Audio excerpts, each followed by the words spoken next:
A gente já foi conhecido como o país do futebol.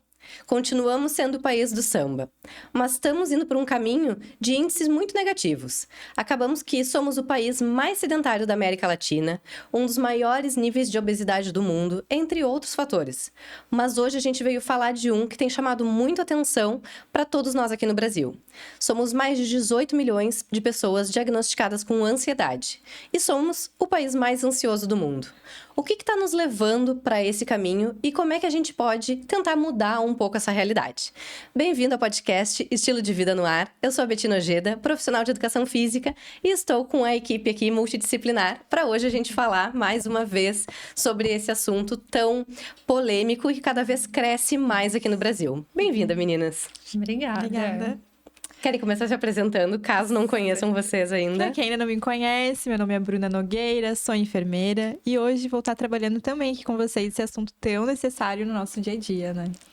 E eu sou Sabrine Fetzner, sou psicóloga e eu faço parte da nossa equipe maravilhosa, equipe Mood, que está sempre aqui com vocês, trazendo cada vez mais assuntos atuais para a gente aí realmente trabalhar e desmistificar e trazer também formas práticas do que fazer para amenizar, né? Cada vez mais para trazer qualidade de vida. Maravilha. Então eu vou começar te perguntando, né, Sabrine, como Vamos psicóloga, lá. e explicar qual é a diferença de um diagnóstico de ansiedade e uma pessoa que está ansiosa para alguma coisa.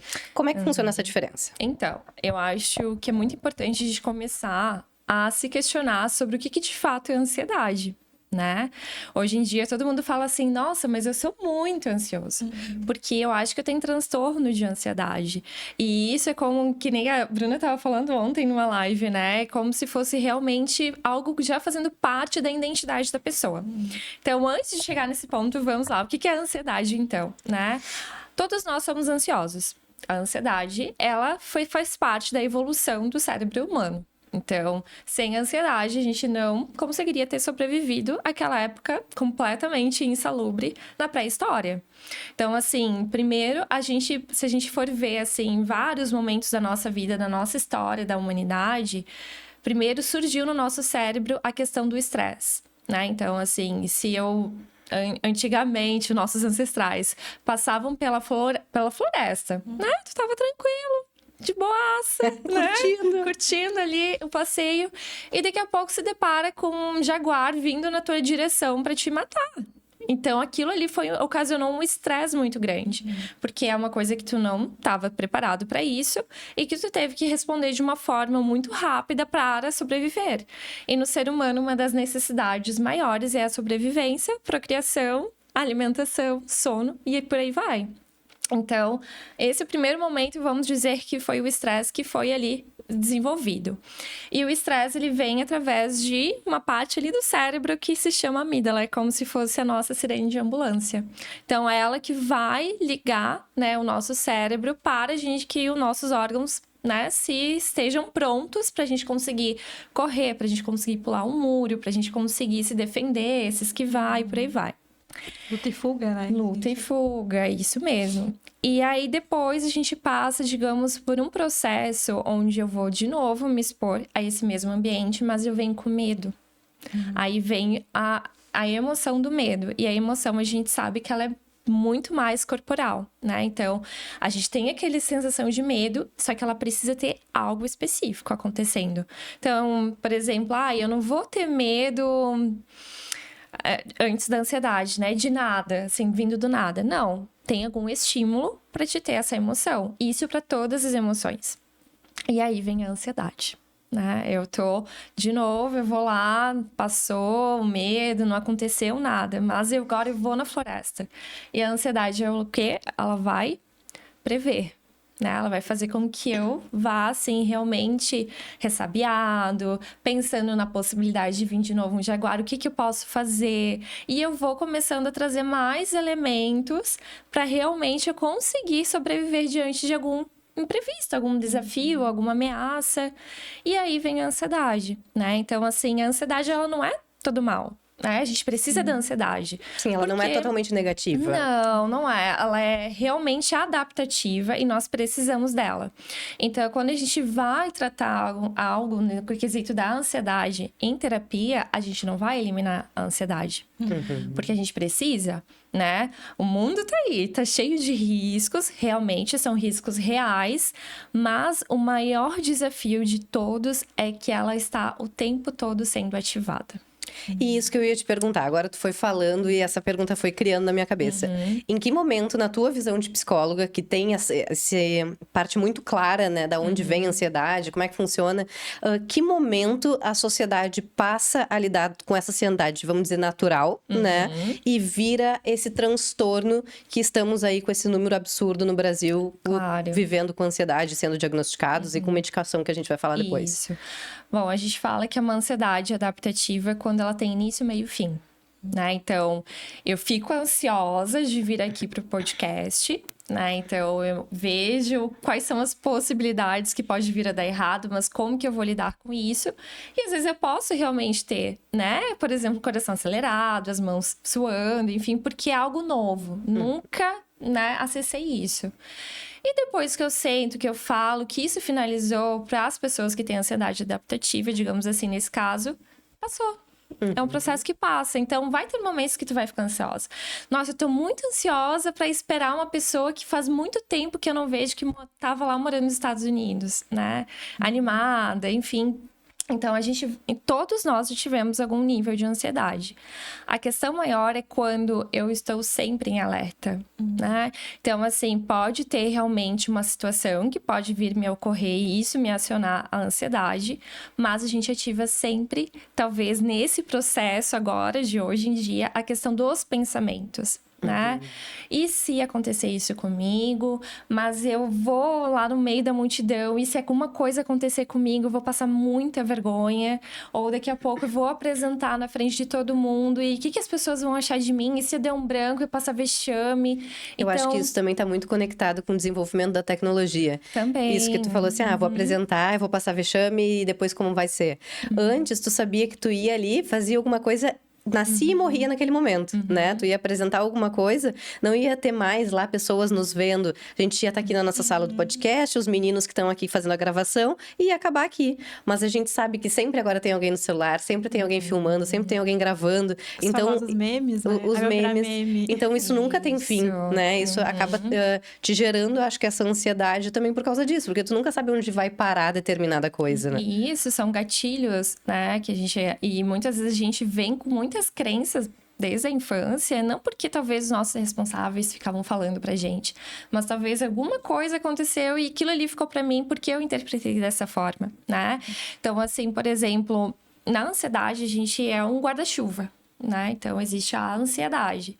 Então, tem pessoas que têm características ansiosas, mas tem pessoas que, durante a infância, apresentam essas características e, conforme tem o ambiente, né?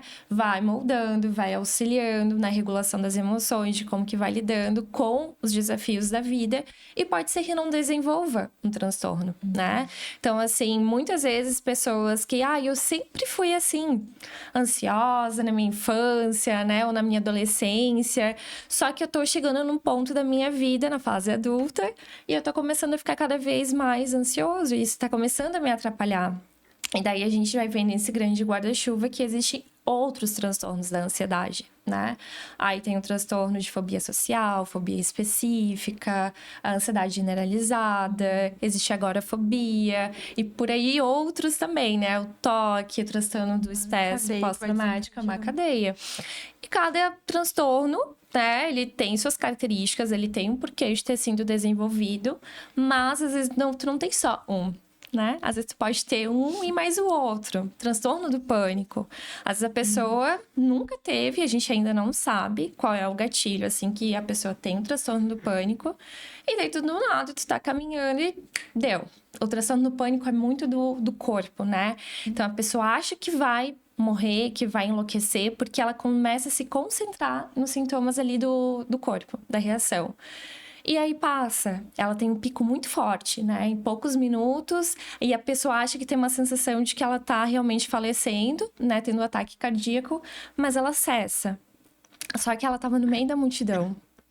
Aí, daqui a pouco, ela tem receio de sair de casa pra não dar um transtorno do pânico, por Sim, exemplo. ela vai Isso é um conectar exemplo. essas informações. É um exemplo. E aí Sim. pode desencadear outros transtornos, Eu né? já ouvi pessoas que tiveram um tipo de trauma em elevador, por exemplo, aí o elevador parou e ela simplesmente depois dali nunca mais, ou quando vai entrar no elevador, essa questão da sudorese, né, começa a suar, começa a dar ataque cardíaco.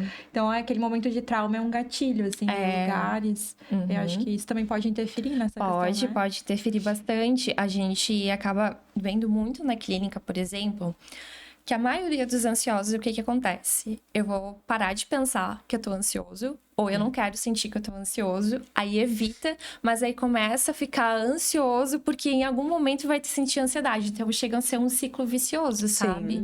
Então, a pessoa ansiosa evita, e daí acaba ficando ansiosa por estar evitando e não tá sentindo nada, daqui a pouco vai sentir e por aí vai. Então, o nosso cérebro, ele cria vários caminhos, assim, de armadilhas pra gente tentar sobreviver. O nosso cérebro é arcaico, né? É arcaico. A gente sempre fala, né, que o nosso cérebro acaba sendo primitivo e não acompanhou toda essa evolução, né? Isso mesmo. E Bru, na parte de enfermagem, como é que tem muita gente que acaba indo pro hospital, né, achando que tá tendo um ataque cardíaco, que tá tendo alguma coisa, mas na verdade tá tendo uma crise de ansiedade. Como é que a gente pode identificar, assim, de maneira... A gente sabe que não é fácil essa identificação, mas talvez para quem tá nos ouvindo conseguir separar, do tipo, realmente, aquele dia eu tive um ataque de ansiedade, uma crise de ansiedade, não era nada relacionado a cardiovascular. Como é que funciona essa separação? Eu já tive a experiência dentro de um posto de saúde. E aí ela chegou, assim, também com a sudorese, taquicardia, parecendo muito, né? Um outro diagnóstico. Porém, a forma como ela chegou, ela já veio dizendo, né? Ai, porque eu tenho uma prova. Geralmente, sempre tem alguma coisa ali por trás, nunca é do nada, né? Então, eles sempre chegam pra gente com histórico. Como a enfermagem faz um histórico, né? Então... Ali a gente, na conversa, a gente já consegue identificar um ponto possível, né? E também porque ela vai tranquilizando a forma que tu vai abordando, né? A escuta ativa, empática. Então, ela vai acalmando. Já não... Realmente, se fosse ali um ataque cardíaco, não teria essa possibilidade. Já teríamos que atender rapidamente. Então, não tem nem espaço para isso, né? E ali na ansiedade, não. Com a escuta ativa, ela vai acalmando, né? E, claro, também no hospital, eles já fazem a questão da medicação. Mesmo que entre assim, já fazem a medicação ali para ansiedade, os ansiolíticos que trabalham nessa questão, né? Então, a gente consegue ter um parâmetro melhor. Aí, o Sá tava falando algo que pra gente também na enfermagem, que quando eu comecei a estudar, eu não tinha noção, que a ansiedade é uma resposta humana fisiológica comum, né? Eu sempre pensei, nossa, não, é algo ruim. Aí, a gente vai entrar na área da saúde, começa a estudar que não, é uma resposta, a gente precisa ter isso, né? Como, até com segurança, né? E isso que tu falou é importante a gente destacar, porque a gente vê muito conteúdo raso, né? Trazendo de forma sempre negativa, tanto o estresse, que a gente já conversou aqui, mas também a ansiedade, como se fosse sentimentos, emoções que são do agora, do contemporâneo. Mas, na verdade, não. A gente sempre teve isso, sempre existiu. Só que agora a gente está sobrecarregado e está indo para o lado negativo da ansiedade, do estresse. Sempre quando a gente fala do estresse ou fala do cortisol, as pessoas já vêm, meu Deus! Mas não é, a gente precisa do cortisol, ele regula nosso corpo, a gente precisa do estresse, enfim.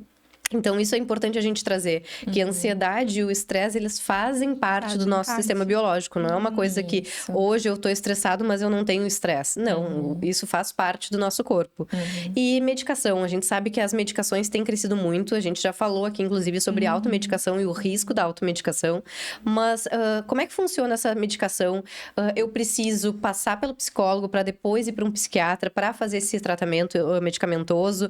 Ou eu posso cortar caminho e ir direto para um psiquiatra e ir para o caminho medicamentoso? Como é que funciona? O que seria o mundo ideal para quem está nos ouvindo tratar essa ansiedade? Eu posso iniciar e a Sara vai complementando a questão psicológica, né? Mas a questão medicamentosa, né?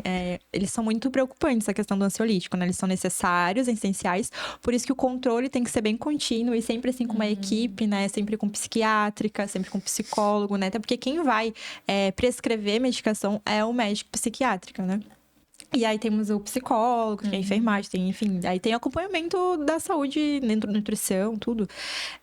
Então tem que ter esse acompanhamento, não pode parar, porque tem muita gente também que, tô sentindo meus sintomas, aliviar e agora eu vou parar também a medicação. E não pode começar porque o amigo tomou. Não né? pode, Importante, exato, muito né? importante. Né? A gente sabe também que tem algumas coisas clandestinas, essas remedicações, por exemplo, tarja preta, que às vezes eles conseguem de forma, né, que não é ali com a receita, isso é crime, inclusive, né, e muito prejudicial, porque, como eu falei, os ansiolíticos, eles têm essa questão de viciar, né, abstinência também, enfim.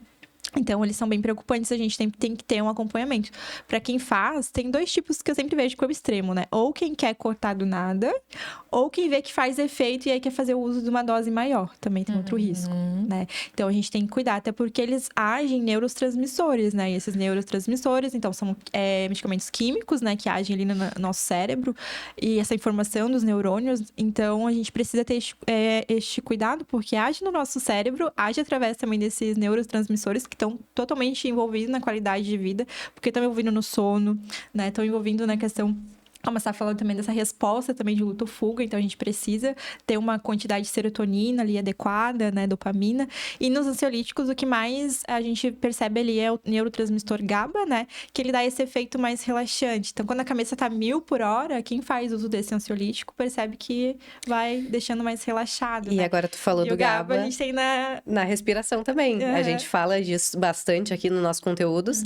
A respiração consciente é uma coisa que as pessoas não costumam praticar, mas está muito relacionada à melhora desses sintomas de ansiedade. A Sabrine pode falar muito melhor do que eu, mas tem pesquisas que foram feitas na Universidade da Carolina do Norte, mostrando pessoas que fizeram exercícios respiratórios, enfim, e depois na análise mostrava esses opioides naturais sendo ativados com muito mais facilidade, diminuindo sintomas de estresse, de ansiedade, melhora do sono, melhora de dores. Então, a gente tem essa capacidade também no nosso corpo. Isso. Só que, como a gente já falou também algumas vezes, as pessoas querem o resultado rápido, é tomar uma pílula e resolver. Mas a gente tem outras ferramentas que a Sabrine pode apresentar pra gente para controlar esses sintomas, para controlar tudo que a gente vem sentindo com essa ansiedade. Isso. Então, assim, um dos caminhos que a gente sempre acaba abordando também nos nossos grupos, enfim, em outros conteúdos a respeito disso, é primeiro procurar um profissional. Né? É muito importante. Procure um profissional da psicologia, da psiquiatria, porque assim, a ansiedade, quando ela se torna assim realmente crônica de transtorno mesmo, ela traz muito sofrimento. Ela realmente traz uma questão de qualidade de vida muito baixa para as pessoas, porque elas não conseguem se relacionar com outras pessoas, a produtividade baixa e por aí vai. Então, assim, primeiro é sempre procurar ajuda profissional. Então, a gente pode trazer, assim, aqui, né, ferramentas de como fazer para diminuir, né, os sintomas de ansiedade, o que você pode fazer, enfim, mas isso não substitui o tratamento. Isso é muito importante salientar primeiro, Sim, né? é sempre um casamento. É sempre o casamento. Dentro da clínica, a gente acaba trabalhando muito de acordo com a demanda do paciente, né? Então, assim, se a pessoa, ela vem com a questão, por exemplo, de, eu tô com muitos problemas a respeito do transtorno... Não, desculpa, eu tô com muitos problemas a respeito de estar envolvida com outras pessoas, né? De estar no meio da multidão. E isso faz com que ela não consiga sair de casa. A gente tem uma técnica para começar a trabalhar isso com essa pessoa, né? Que a gente fala do processo de dessensibilização, mas isso é dentro da clínica. Agora, Sabrina, eu vivo ansiosa, eu não sei o que fazer. Quando eu já me dou por conta, eu já tô assim, meio que fora de mim, não tô conseguindo respirar direito, o que eu faço? Aí a gente tem várias técnicas que a gente fala dos primeiros socorros psicológicos, né? Então, assim, uma das coisas que a gente faz é tirar a atenção que a pessoa tem do corpo. Porque o que acontece? Eu não tô conseguindo respirar. E daí fica aquela respiração aqui, parece que não entra o ar, e daí a pessoa começa a ficar mais ansiosa, intensifica. Então, o que faz? Começar a distrair a pessoa com coisas aleatórias do externo, né? Digamos assim, eu tô falando de alguns níveis aqui de ansiedade. Existem outros níveis que são muito mais graves, que a gente tem que fazer intervenção medicamentosa nesse caso, né? Então, assim, a gente fala sobre técnicas dos 5 sentidos, que é o quê? É auxiliar a pessoa a falar assim, o que tu tá enxergando? Eu tô vendo uma parede com tijolos com folhagens. Mas às vezes a pessoa não vai conseguir falar. Mas só o fato de tu estar verbalizando pra ela, questionando ela, vai fazer com que ela se foque em ti. Às vezes tem pessoas que conseguem falar uma, não conseguem falar 3. Às vezes tem pessoas que falam, eu não consigo. E ficam ali prestando atenção. Então tu vai falando, que cheiro que tu tá sentindo? né? O que tu tá conseguindo tocar? É áspero, é gelado? E tu vai vindo trazendo outros fatores que estão externos. Aí tem outras técnicas a respeito disso, só que daí quando a pessoa começa a diminuir os sintomas de ansiedade, a gente entra na técnica da respiração. Deixa eu te perguntar uma coisa. Isso que tu falou de começar a trazer a pessoa assim, a parede, o cheiro, tudo mais. Isso tá concentrado, tá conectado com atenção plena? Seria? Sim, sim. Pode ser que sim, né? Mas a questão maior é da pessoa não ter atenção no corpo. Sim. É no externo, porque na atenção plena a gente tem vários exercícios, né? Aham. Mas é uma forma dela me conseguir... remeteu bastante a questão de atenção plena por trazer a pessoa para prestar atenção em alguma Isso, coisa pro dali. momento presente. Porque eu acho que isso também tá muito ligado à ansiedade, que a gente tá pensando em mil coisas, já tá preocupado Isso. com amanhã, tá preocupado em responder a mensagem, tá preocupado com... Enfim.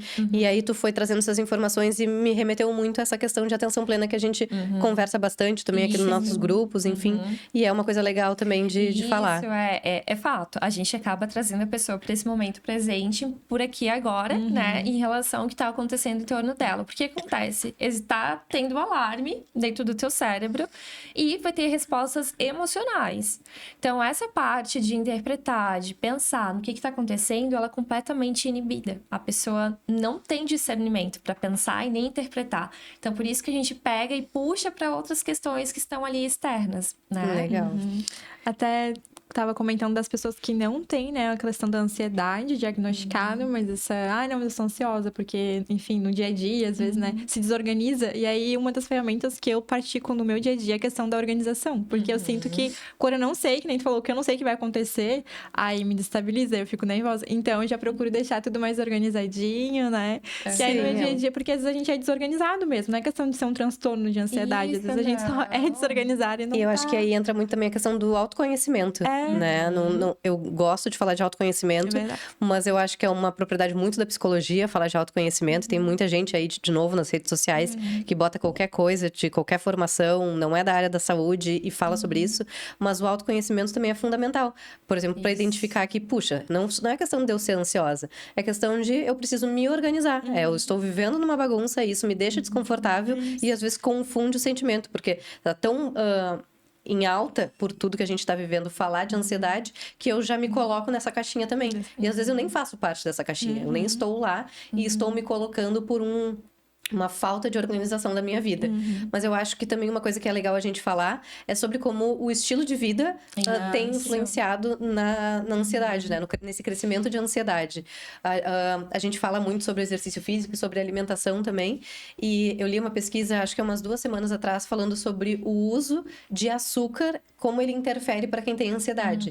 Então, assim, a gente sabe que o açúcar acelera, que vai dar picos, enfim, que vai agir no corpo, ele age no corpo. Então, não adianta também tu ter ansiedade, ter diagnóstico de ansiedade, usar o medicamento, fazer terapia, fazer todo o acompanhamento e chegar lá e comer açúcar de todas as maneiras, que isso vai te dar outras crises de ansiedade. Então, isso está relacionado, né? O estilo de vida está relacionado com esse crescimento. Não é à toa que eu abri falando da quantidade de obesos no Brasil, que estamos no top 10 aí no mundo. O sedentarismo, que é a doença do século, quando tu falou ali da questão primitiva, enfim, o nosso corpo foi feito para estar lá na selva, fugindo do leão, fugindo do urso, fugindo, né, da ameaça. Então, o nosso corpo foi feito para estar em movimento e regular esses hormônios do bem-estar.